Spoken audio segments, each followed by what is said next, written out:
어느 날 성 어거스틴의 제자들이 어거스틴에게 질문을 합니다. 선생님, 기독교에서 가장 기본이 되는 덕목이 무엇입니까?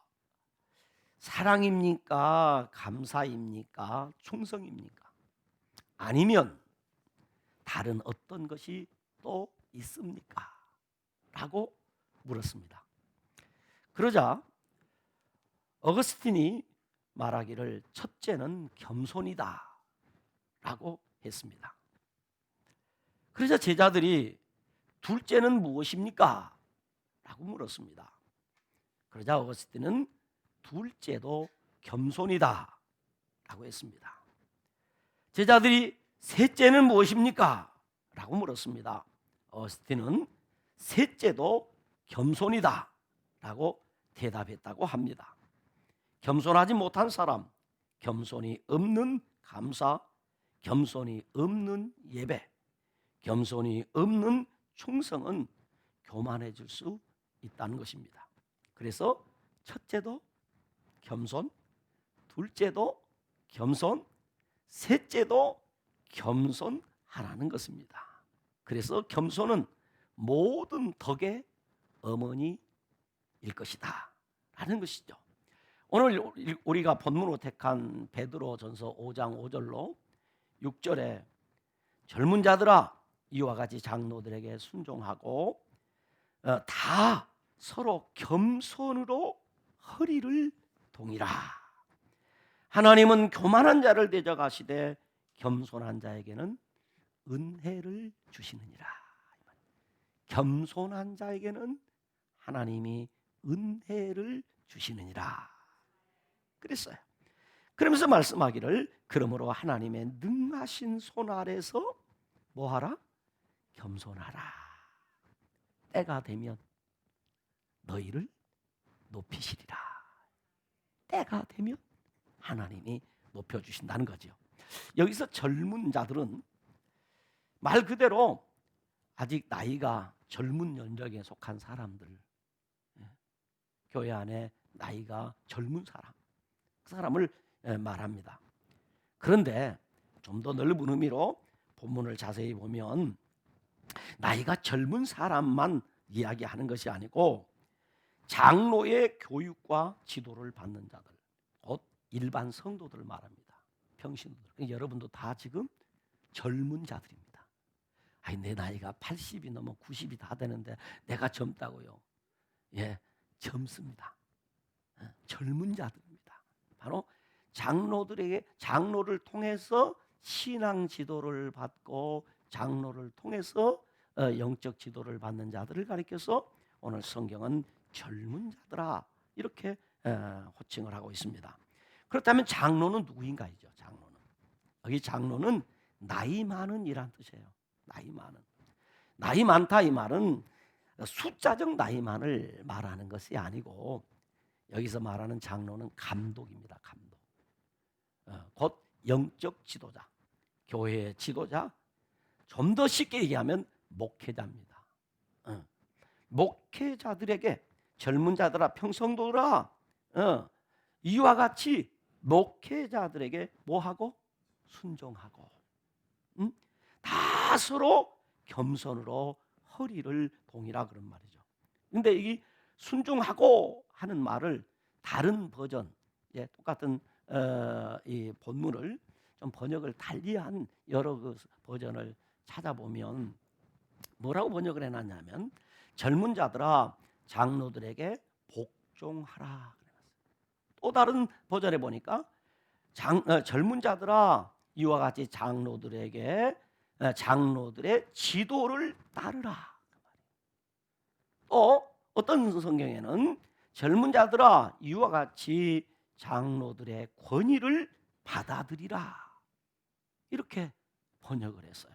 그러니까 복종하라, 지도를 따르라, 권위를 받아들이라. 권위를 받아들이라. 그러니까 본문은 평신도들에게 목회자에게 순종하고 복종할 것과 영적인 지도를 잘 따르고 협력하고 동역할 것을 명령하고 있습니다. 그래서 오늘 본문은 말합니다. 다 모든 성도들이 다 서로 겸손으로 허리를 동이라. 이 허리를 동인단 말은 요즘 도시에 계신 분들은 조금 이해가 잘 안 되는데, 오늘 이 허리를 동이라는 말은 원래 이 종들이나 노예들에게 주로 많이 썼던 그런 말인데, 이 집에서 일하는 사람 종이 주인의 시중을 들기 위해서 앞에에 이 앞치마를 두른 것처럼, 옛날에 우리 어머니들이 한복을 입고 있을 때 김장을 할 때나 이럴 때는 치마를 탁 챙겨서 허리를 찔끔 묶잖아요. 그런 것처럼 일할 자세를, 명령만 떨어지면 언제든지 일할 수 있는 자세를 갖추어라 그런 말이에요. 언제든지 말만 떨어지면 일할 수 있는 자세를 갖추는 것을 겸손으로 허리를 돈다. 왜 해야 됩니까? 이유도 묻지도 아니하고 말 떨어지면 예 하고 할 수 있는 그런 겸손함으로 허리를 동이라 하는 이런 말이에요. 그러면서 하나님께서 오늘 이 베드로를 통해서 주시는 말씀이 무슨 말씀이냐면, 오늘 본문에 그려놨어요. 하나님은 교만한 자를 대적하시되. 하나님이 교만한 자를 뭐 하신다고요? 대적하신다. 이 교만한 자가 누구일까요? 지도자의 말에 거스리고 권위를 부정하고 순종하지 않는 사람이 교만한 사람이에요. 이 교만하다는 말을 제가 사전을 찾아보고 또 여러 주석을 뒤져서 찾은 여러 말이 있는데, 이 교만이다 하는 말은 남들 위에 자기의 모습을 나타낸다. 남들 위에 자기의 모습을 나타내. 이 말은 무슨 말이냐? 교만한 사람, 아주 교만하고 교활한 사람, 뭐 어떻게 하냐면 다른 사람을 이렇게 쑥 높입니다. 다른 사람을 쑥 높여가지고 그 사람 위에 자기가 싹 올라가는 거예요. 여러분 글도 읽다 보면 야, 이 사람 정말 교활하다 하는 사람이 있는데, 자 예를 들어서 자기 선생님을 막 높여. 나는 야, 이 선생님이 이렇게 훌륭하고 이렇게 훌륭하고 이렇게 훌륭하다. 그러면서 딱 하는 말이 나는 이분의 제자다. 지금 선생님을 높이려는 것이 아니라 자기를 높이기 위해서 쓰는 교활한 방법이죠. 그러니까 오늘 이 교만한 사람은 스스로의 우월감을 마음에 품고 자기 중심이 아니면 만족하지 못하는 마음의 상태와 행동, 스스로 자신이 높아지려고 하는 마음과 행동으로 다른 사람을 낮추거나 업신여기는 사람, 그 사람은 교만한 사람. 이런 사람에 대해서 지금 얘기하는 거예요. 그러므로 신앙적으로 말하면 교만한 사람은 하나님께 속한 주권을 자기의 것으로 착각하고 하나님을 의지하는 대신에 자신의 능력과 소유물을 의지하는 사람, 그 사람 교만한 사람. 두 번째는 자기 자신의 죄인됨과 가난함과 무능함을 모르고 살아가는 사람, 그 사람 교만한 사람입니다. 세 번째, 자기 안에 선을 행할 능력이 있고 하나님의 도우심 없이 자력으로 살아갈 수 있다고 믿는 사람, 그 사람 교만한 사람입니다. 한번 여러분 가만히 생각하면 나는 거기에 속한가 안 속하는가? 여러분 다 안 속하기를 바랍니다. 네 번째는 하나님께 기도하지 않고 살아가는 사람, 그 사람 교만한 사람입니다. 다섯 번째는 하나님의 계시의 말씀이나 성령의 능력이나 믿음의 능력을 의지하지 않고 자기 자신의 이성적인 지식과 과학의 힘과 물질적인 힘에만 의존하며 살아가는 사람, 그 사람 교만한 사람. 그 사람은 하나님이 뭐 하신다? 대적하신다. 여기 대적한다는 말이 무슨 말인지 아십니까? 적으로 삼는다 이 말이에요. 하나님이 그 사람을 적으로 삼는다. 여러분 생각해 보세요. 이 대적한다, 적으로 삼는다, 물리친다 이 말이에요. 만약에 하나님이 여러분과 대적하는 관계가 되고 하나님과 원수 관계가 됐다면 그 인생은 어떻게 되겠습니까? 만사가 안 되는 것이죠. 그러나 하나님이 함께 해주시고 하나님이 은혜 주시면 됩니다. 하나님이 은혜 주시면 됩니다. 그래서 프랭클린이라는 사람은 이런 말을 했어요. 사람의 성품 중에서 가장 무서운 것이 교만이다. 교만. 성도들도요, 영적으로 교만하면 믿음이 안 들어가요. 믿음이 안 들어가니까 신앙생활 아무리 오래 해도 신앙이 안 자라요. 왜? 교만하니까. 여러분, 하나님이 우리에게 은혜 주시고 복 주실 때도요, 어떻게 하냐면 우리의 믿음을 자라게 하셔서 은혜 주시고, 자라게 하셔서 복을 주시고, 자라게 하셔서 하나님이 역사하세요. 믿기를 축원합니다.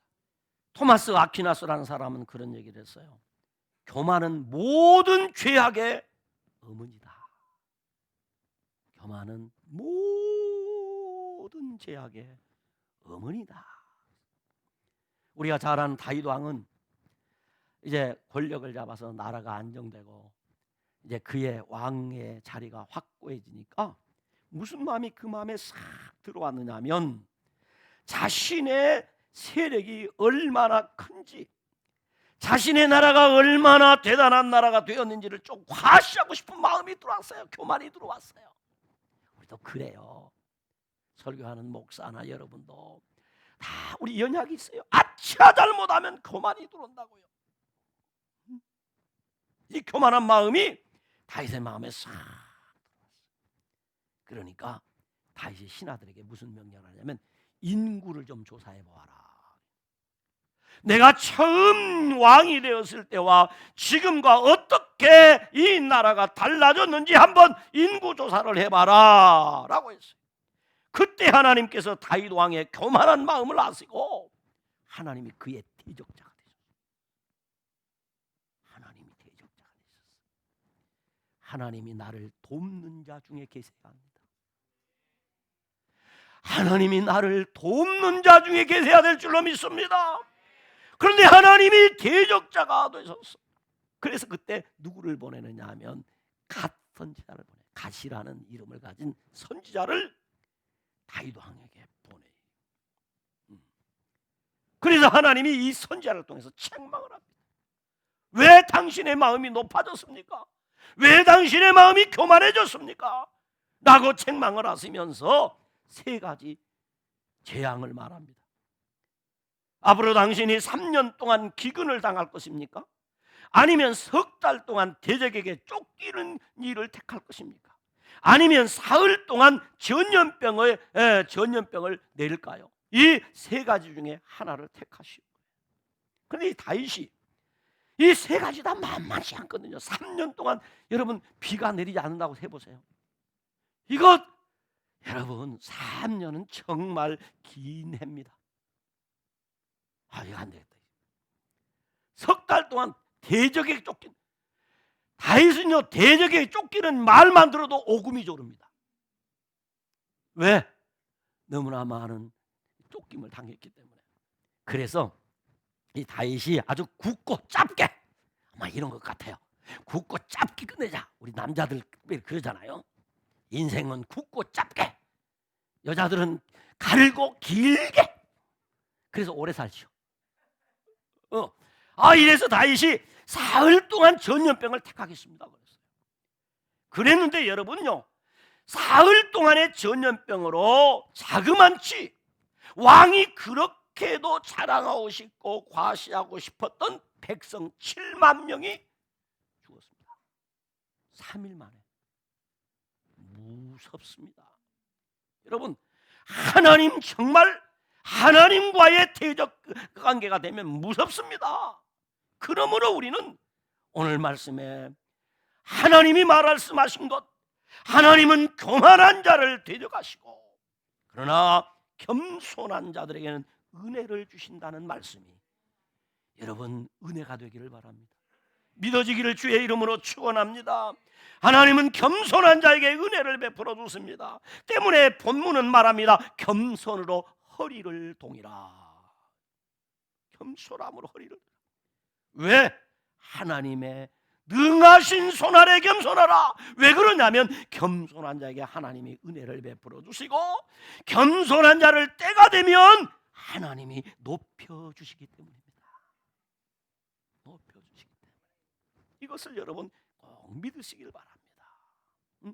하나님이 높여주셔야 그 사람이 높임을 받고 그 사람이 우뚝 서게 되는 것이에요. 그러면 겸손이 뭘까? 여러분, 겸손이 뭘까요?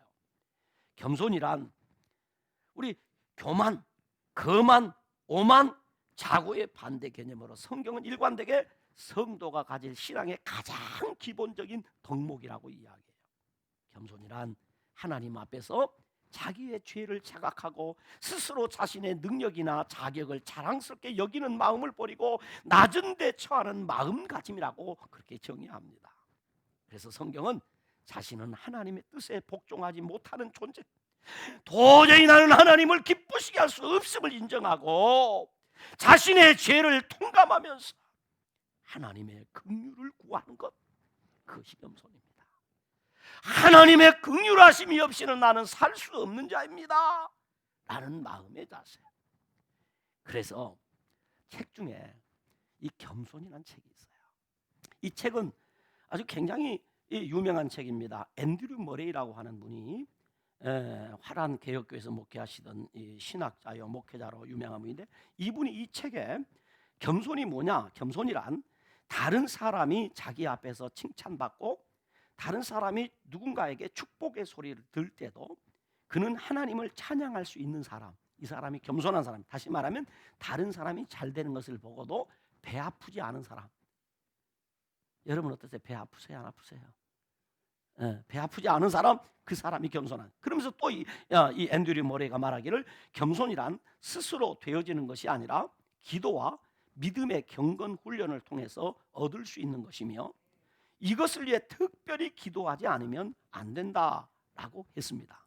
에드워드 메이콕이라는 사람은 겸손한 사람은 첫째, 나는 아무것도 아닌 존재라는 것을 아는 사람이라고. 두 번째는 내 안에 선한 것이 없다라고 하는 사람이 겸손한 사람이다. 세 번째는 나는 하나님의 은혜 없이는 아무런 선도 행할 수 없다라는 사실을 깨닫고 살아가는 사람이 겸손한 사람이다. 그렇게 말했어요. 그러므로 겸손한 사람이 어떤 사람이냐?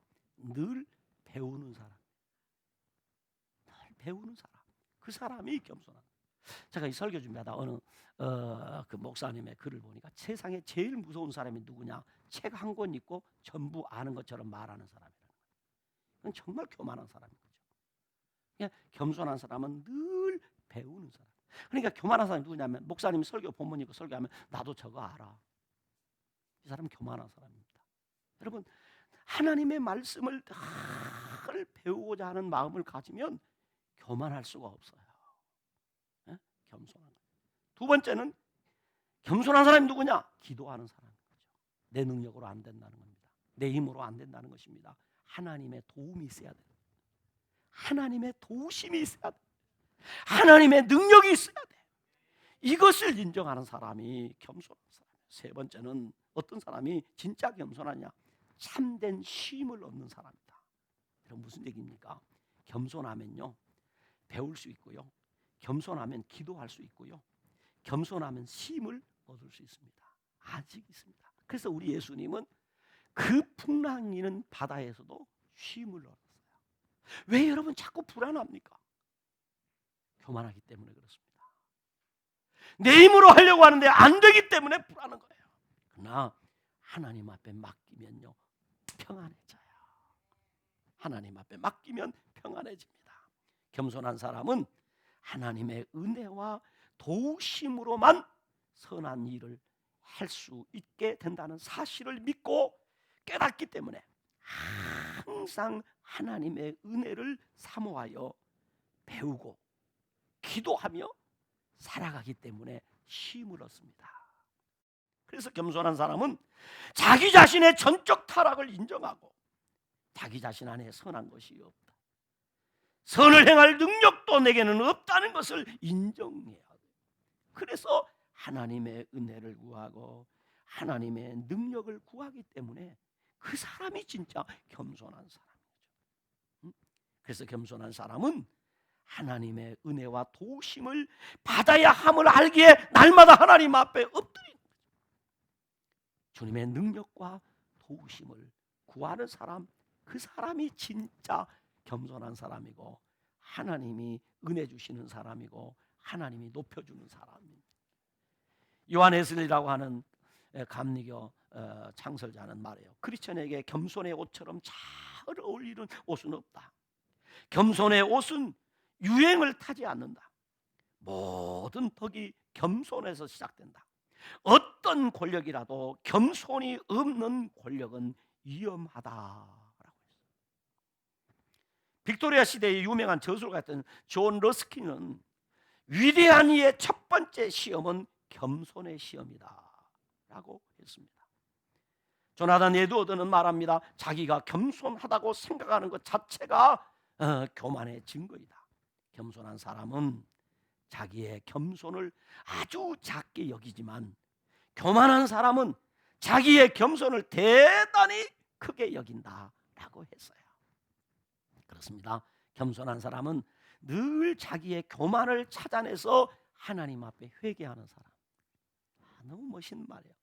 겸손한 사람은 자신 속에 있는 교만을 찾아내서 회개하는 사람. 그러나 교만한 사람은 늘 자기 안에 작은 겸손을 찾아내어 그것을 홍보하고 자랑하고 알리는 사람이 교만한 사람.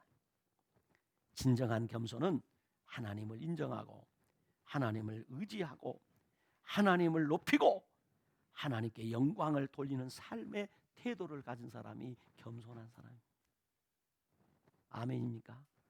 참으로 여러분, 겸손은 시기심에서나 경쟁심에서 나오는 것이 아닙니다. 내 연약을 알고 내 무익함을 알아서 하나님의 은혜만이 나를 온전하게 할 수 있음을 인정하는 거예요. 사실은요, 이 겸손도 하나님이 주시는 선물입니다. 은혜 받아야 되는 이유가 무엇인가 하면요, 은혜 받으면 여러분 겸손해져요. 은혜 받으면 겸손해져요. 그러나 은혜 못 받으면 누가 살아? 내가 살아가지고 참 어려워요. 그래서 진짜 겸손한 사람은 거듭난 사람이에요. 진짜 거듭난 사람, 그 사람 하나님의 사람, 그 사람이 겸손할 수 있어요. 여러분, 은혜 받은 사람이 겸손할 수 있고 능력 받은 사람이 겸손할 수 있고 성령 충만한 사람이 겸손할 수 있습니다. 그래서 본문은 겸손으로 허리를 동이라, 하나님의 능하신 손 아래에서 겸손하라 라는 명령과 함께 겸손한 자에게 은혜를 베풀어 주신다.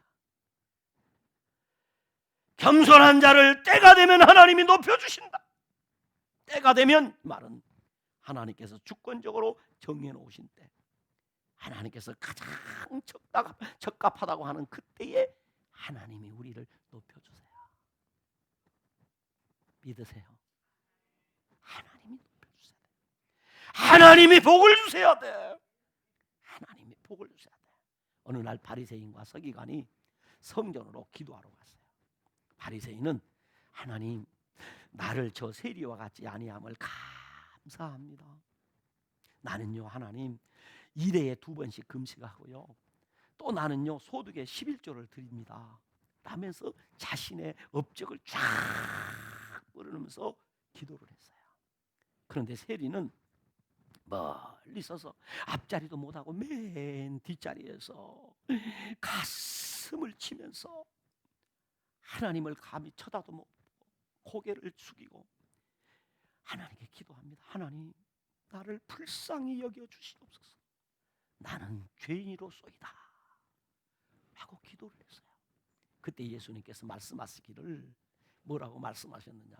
무릇 자기를 높이는 자는 낮아지고 자기를 낮추는 자는 높아지리라. 여러분, 바로 그거예요. 겸손, 겸손. 응? 겸손. 그 겸손한 자를 하나님이, 우리 하나님 앞에 나서도 유창하게 막 설교하고 기도하면 하나님이 야, 너 굉장하구나. 아니에요. 하나님 나라에서는 겸손한 자가 높은 자예요. 기도를 잘 못해가지고 벌벌 떨면서 하는 그 기도 하나님 좋아하세요. 좋아하세요. 내 모습 그대로 내어놓으면 하나님은 나를 받아주세요. 나를 인정해 주세요. 나를 높여주세요. 괜찮아요. 그러므로 하나님의 은혜를 아는 사람은 겸손하게 하나님 앞에 엎드립니다. 하나님의 은혜를 아는 사람은 겸손히 하나님 앞에 엎드린다. 왜? 은혜 받아야 되고 그 은혜로만이 내가 높아질 수 있음을 알기 때문이에요. 여러분, 그런 은혜가 여러분에게 있기를 축원합니다. 사랑하는 성도 여러분, 예수님께서 말씀하기를 나는 마음이 온유하고 겸손하니 나의 멍에를 메고 내게 배우라 라고 하셨습니다. 하나님은 교만한 자를 물리치시지만 겸손한 자에게는 은혜를 주십니다. 하나님은 교만한 자의 행동에 대해서 비웃으시지만은 겸손한 자에게는 은혜를 베풀어 주십니다. 교만하여 하나님이 세우신 하나님의 종 모세를 거역하던 고라와 그 일당들은 하나님의 심판으로 죽었습니다. 모세의 누나 미리암도 하나님이 세우신 하나님의 종 모세의 권위를 무시하고 비방하다가 문둥병에 걸리고 말았습니다. 그래서 히브리 기자는 말합니다. 너희를 인도하는 자들에게 순종하고 복종하라 라고 하시면서 그들로 하여금 즐거움으로 이것을 하게 하고 근심으로 하게 하지 말라. 그렇지 않으면 너희에게 유익이 없느니라 라고 했습니다. 하나님 보시기에 가장 아름다운 마음은 겸손한 마음. 하나님이 보시기에 가장 아름다운 눈은 겸손한 눈입니다. 하나님이 보시기에 가장 아름다운 입술은 겸손한 입술입니다. 겸손한 사람은 자신이 가장 낮은 것을 알기 때문에 모든 사람들을 다 아름답게 봅니다. 겸손한 사람은 자신이 부족한 것을 알기 때문에 다른 사람에서 항상 높일 줄 알아요. 여러분, 겸손하면 하나님이 은혜 주세요. 겸손하면 하나님이 복 주세요. 그래서 우리는 항상 우리 마음에 겸손한 마음을 가져야 돼요. 여러분, 그러므로 하나님의 은혜를 아는 사람은요 겸손히 하나님 앞에 엎드립니다. 여러분, 겸손히 엎드려 보세요. 하나님의 은혜 주세요. 여러분, 내가 능력이 있고 내가 실력이 있고 뭐 한다 할지라도요 하나님이 은혜 안 주시면, 여러분, 하나님 은혜 안 주시면요 무용지물입니다. 그러나 내가 가진 것이 아주 형편없고 작아도요 하나님이 은혜 주시면요 귀한 것이 돼요. 그런 말이 있어요. 하나님은 너무 잘나서 못 쓰는 사람은 있어도 너무 잘나서 못 쓰는 사람이 있어요. 왜? 지가 너무 잘나서. 그러나 못나서 못 쓰는 사람은 없어요. 너무 잘나서 하나님이 못 쓰는 사람은 있어도요 못나서 못 쓰는 사람은 없어요. 아무리 못났어도요 하나님 은혜 주셔서 쓰신다니까 쓰세요. 그러므로 겸손한 사람은 하나님보다도 앞서지 않고요, 겸손한 사람은요 성령보다도 앞서지 않고요, 겸손한 사람은요 말씀보다도 앞서지 않아요. 겸손한 사람은 그래서 항상 하나님 앞에 엎드려서 기도하고 움직여요. 기도해요. 그렇습니다. 하나님의 은혜를 아는 사람은 겸손히 하나님 앞에 엎드리는 사람입니다. 그 사람에게 하나님이 은혜를 주시고 그 사람에게 하나님이 높여주시는 거예요. 그 사람을 높여주세요. 바로 저와 여러분이 그렇게 되기를 주님의 이름으로 축원합니다. 기도하겠습니다. 하나님 감사합니다. 하나님 앞에 부끄럽고 죄송합니다. 이렇게 설교를 했지만 종도 한없이 교만했던 것을 이 시간 회개합니다. 우리 하나님 용서해 주시고 불쌍히 여겨주시고 긍휼히 여겨주시기를 원합니다. 어느 것 하나 하나님의 은혜가 아니었다면 아무것도 할 수 없는 자였지만은 하나님의 은혜로 목사가 되고 하나님의 은혜로 알곡교회 담임 목사가 되고 하나님의 은혜로 목회할 수 있게 되었고 하나님의 은혜로 건강하게 되었고 하나님의 은혜로 지금까지 이렇게 주의 사역에 수종을 들게 된 것 감사합니다. 하나님, 더욱 겸손함으로 더욱 낮아짐으로 하나님 앞에 영광을 돌리고 하나님의 뜻을 이루고 하나님을 기쁘시게 하는 이런 삶을 살게 하여 주옵소서. 오늘 예배에 함께하는 우리 사랑하는 성도들 모두에게 겸손의 영을 허락해 주옵소서. 그래서 늘 주님 앞에 엎드려서 은혜를 구하고 도움을 구하고 지혜를 구하고 능력을 구하여서 하나님이 주시는 은혜로 하나님이 주시는 능력으로 하나님이 주시는 지혜로 하나님이 주시는 힘으로 하나님 앞에 살아갈 수 있게 하여 주옵소서. 오늘 말씀 들은 사랑하는 우리 모든 성도들이 하나님의 은혜를 받아 하나님이 높여주는 하나님이 높여주고 또 높여주는 이런 복을 받아 사는 자들이 되게 하여 주시옵소서. 예수님 이름으로 감사하며 기도드리옵나이다. 아멘.